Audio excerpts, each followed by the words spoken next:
सम्मानीय जनप्रतिनिधि और कटरा की मौजूद शख्सियतें, COCRPF और सिक्योरिटी फोर्सेस के सभी कंटिजेंट्स, श्राइन बोर्ड से मेरे साथी अफसरान और कर्मचारी, ज़िला प्रशासन के सभी साथी अफसरान और कर्मचारी, मीडिया के हमारे साथी, कार्यक्रम में उपस्थित विभिन्न स्कूलों और गुरुकुल से आए छात्र छात्राएँ और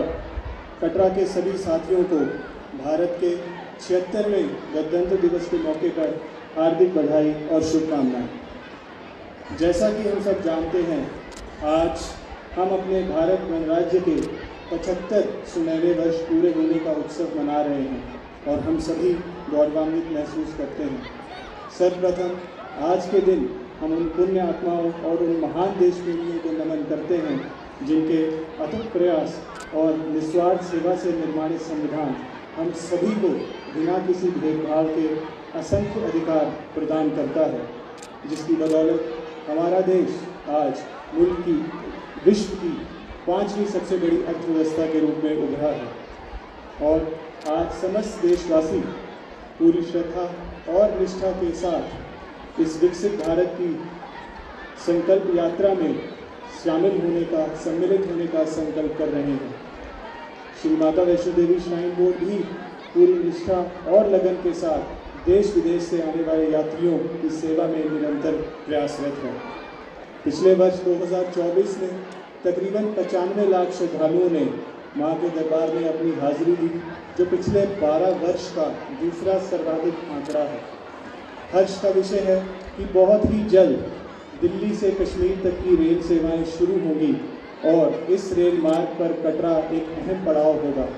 जिससे यात्री संख्या में काफ़ी वृद्धि होगी। इसी के मद्देनज़र बोर्ड द्वारा पिछले कुछ दिनों में रेलवे स्टेशन पर एक यात्री सुविधा केंद्र का शुभारंभ किया गया है, ताकि रेल से आने वाले यात्री वहीं अपना पंजीकरण करा RFID कार्ड हासिल कर सकते हैं। आस्था को सर्वोच्च प्राथमिकता देते हुए बोर्ड द्वारा बाणगंगा से शुरू होने वाले पारंपरिक यात्रा मार्ग के लिए 20 करोड़ रुपए की एक विकास योजना पर काम किया जा रहा है, जिसके अंदर बाणगंगा पे स्थित दर्शनी ड्योढ़ी पर एक 2 मंजिला क्यू कॉम्प्लेक्स, जिसके अंदर 1500 से अधिक यात्री हर मौसम में विश्राम और प्रतीक्षा कर सकेंगे, उसे अगले चैत्र नवरात्रि में यात्रियों को समर्पित किया जाएगा। हाल ही में बाणगंगा सेक्टर में ही एक 3 मंजिला शुभ्रा भवन, जिसके अंदर कर्मचारी निवास और यात्रियों के लिए bank ATM, water ATM, mothers room और अन्य सुविधाएं उपलब्ध हैं, उसे यात्रियों को सौंपा गया है।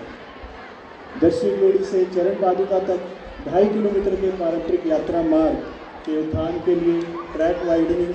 नया ड्रेनेज नेटवर्क, टॉयलेट ब्लॉक्स की अपग्रेडेशन व बाणगंगा घाट पर laser light and sound show के प्रोजेक्ट्स इस परियोजना का हिस्सा हैं। भारत सरकार के जल मंत्रालय द्वारा हाल ही में राष्ट्रीय नदी संरक्षण योजना के तहत पवित्र बाणगंगा के लिए 92 करोड़ के प्रोजेक्ट को कैबिनेट ने मंजूरी दी है, जिसके तहत बाणगंगा की स्वच्छता, सीवेज ट्रीटमेंट प्लांट्स और घाट की ब्यूटिफिकेशन के प्रोजेक्ट्स पर बोर्ड और सरकार द्वारा संयुक्त तरीके से कार्य किया जाएगा, जिसके पूर्ण होने से इस पवित्र रास्ते पर आने वाली यात्रा अनुभव में कई गुना वृद्धि होगी। इस साल भवन क्षेत्र में भी बोर्ड द्वारा 2 प्रोजेक्ट्स पूरा करने का संकल्प लिया गया है, जिसमें 25 करोड़ की लागत से स्काई वॉक की तर्ज पर एक 200 मीटर लंबा एग्जिट ट्रैक का निर्माण कार्य पूरा किया जा रहा है, जिससे यात्रा प्रबंधन में सुदृढ़ता आएगी। इसी प्रकार 25 करोड़ की लागत से एक 5 मंजिले नए वैष्णवी भवन का निर्माण कार्य भी तेज़ी से आगे बढ़ाया जा रहा है, जहां 300 यात्रियों के रुकने की व्यवस्था और भोजनालय की व्यवस्था की जाएगी। आगामी चैत्र नवरात्रि के शुभ अवसर पर यात्रियों को कई सौगातें सौंपने के लिए बोर्ड अग्रसर है, जिसके अंदर भवन पर एक नया बैटरी कार पार्किंग और डिजिटल लॉकर्स, अर्धकुंवारी में 1000 यात्रियों के हर मौसम में रुकने के लिए होल्डिंग एरिया और पूरे यात्रा मार्ग पर आर्टिफिशियल इंटेलिजेंस से लैस 200 CCTV कैमरास और integrated command and control centre की सुविधाएं शामिल हैं। कटरा शहर को इस पूरे तीर्थ क्षेत्र का केंद्र बिंदु बनाने के लिए भी कई इकदाम उठाए जा रहे हैं। 98 किलोमीटर लंबे त्रिकुटा पर्वत के परिक्रमा मार्ग को विकसित करने के लिए बोर्ड द्वारा 4 नए मंदिरों का निर्माण कार्य किया जा रहा है। साथ ही कटरा आने वाले यात्री श्री शिव पौड़ी के भी दर्शन कर सकें, उसके लिए कटरा में एक नया हेलीपैड का निर्माण कार्य शुरू किया गया है, जिससे आगे आने वाले समय में कटरा में आने वाले यात्रियों की संख्या में और वृद्धि होगी।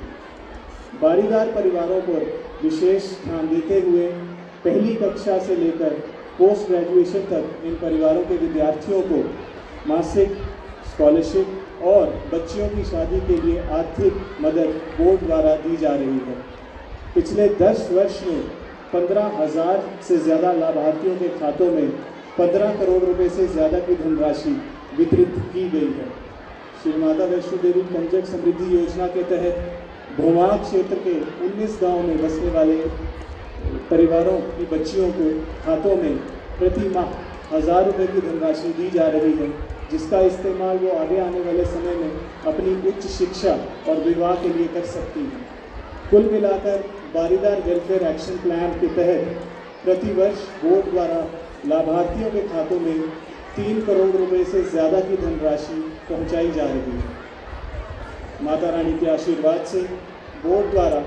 कटरा में स्थापित समाज कल्याण संस्थाओं में इस साल मेडिकल कॉलेज भी जुड़ने जा रहा है। बड़े गर्व की बात है कि ये न केवल विशेष डॉक्टरों और स्वास्थ्य सेवाओं में बेहतरी लाएगा, बल्कि इस क्षेत्र की आर्थिक तरक्की व रोजगार का भी एक केंद्र बनेगा। मुझे बताया गया है कि कटरा में जल जीवन मिशन, आयुष्मान भारत, प्रधानमंत्री हर घर सूर्य योजना और स्वामित्व जैसी स्कीमों को हर घर तक पहुंचाया जा रहा है, जिसके लिए ज़िला प्रशासन और यहाँ के नागरिक बधाई के पात्र हैं। आज इस मंच से मैं कटरा के सभी निवासियों को एक विशेष बधाई भी पेश करना चाहूँगा, क्योंकि बोर्ड ने ये निर्णय लिया है कि कटरा शहर व कटरा सब डिवीज़न के सभी 41 गाँव के नागरिकों को भवन पर प्रायोरिटी दर्शन की सुविधा उपलब्ध कराई जाएगी, ताकि उनको दर्शन के लिए कतारों में ना लगना पड़े। आगामी 1 फरवरी से दुर्गा भवन के इंक्वायरी काउंटर पर आधार कार्ड वेरिफिकेशन के जरिए सभी नागरिक इस सुविधा का लाभ ले सकते हैं। आखिर में एक बार फिर मैं आज के इस शुभ अवसर पर आप सभी को बहुत बहुत शुभकामनाएं और बधाई देता हूं, और सभी युवाओं से ये आह्वान करना चाहता हूं कि संविधान में दिए गए देश और समाज के प्रति सभी फर्जों को हम अपने जीवन में धारण करें और भारत की इस प्रगति यात्रा, इस प्रगति यज्ञ में अपनी आहुति दें। जय हिंद, जय माता।